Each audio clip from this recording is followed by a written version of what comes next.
The Houthis have announced that they are not, or they've announced to us at least, that they don't want to fight anymore. We will stop the bombings, and they have capitulated.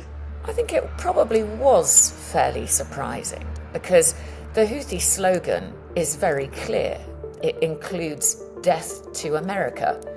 Après un mois et demi de frappes intensives américaines au Yémen, un cessez-le-feu a été annoncé mardi 6 mai entre les Houthis et les États-Unis. Perhaps more surprising is that the Americans agreed to this without specifically making Israel part of the deal with the Houthis.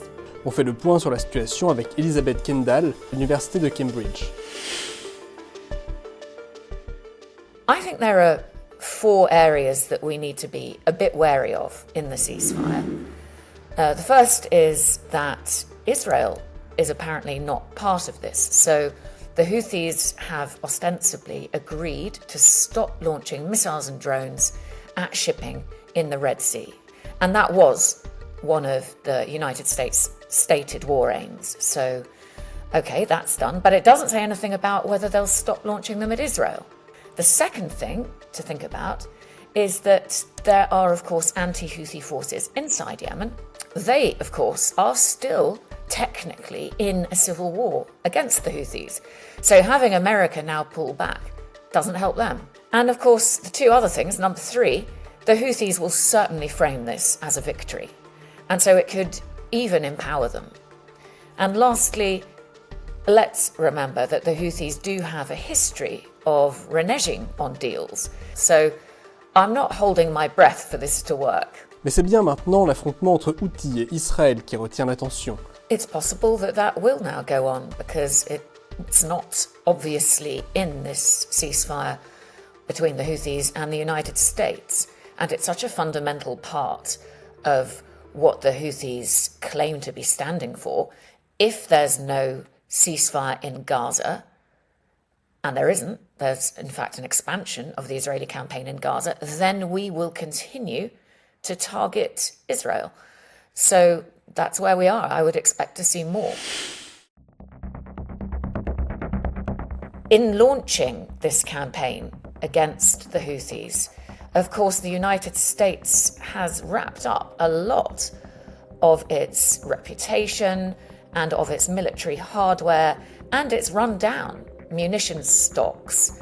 And it's cost a huge amount of money, well over $1.5 billion in the last 7 weeks. That's probably an underestimate. So it's not been a very glorious show by the United States. I think that this ceasefire is probably an attempt on the part of the United States to stop it from becoming a forever war. The Houthis have always exercised a degree of autonomy from Iran. The Houthis probably saw the demise of Hamas and Hezbollah not so much as a distraction and a disappointment, but also as a bit of an opportunity for them, because they were able to position themselves in a more leadership role within the axis of resistance. They have managed to increase their standing on 3 levels: domestically, regionally, and internationally. On the domestic level, definitely they won greater support and they revived their very war-weary base inside Yemen by standing up for the Palestinians. It worked well for them regionally too, because they appeared to be pretty much the only Arab government, albeit not an internationally recognized government, that was doing something tangible against Israel. And then, of course, internationally, they got massive media attention. They were in the spotlight. Now everybody knows about the Houthis. And so it's worked for them on those 3 levels.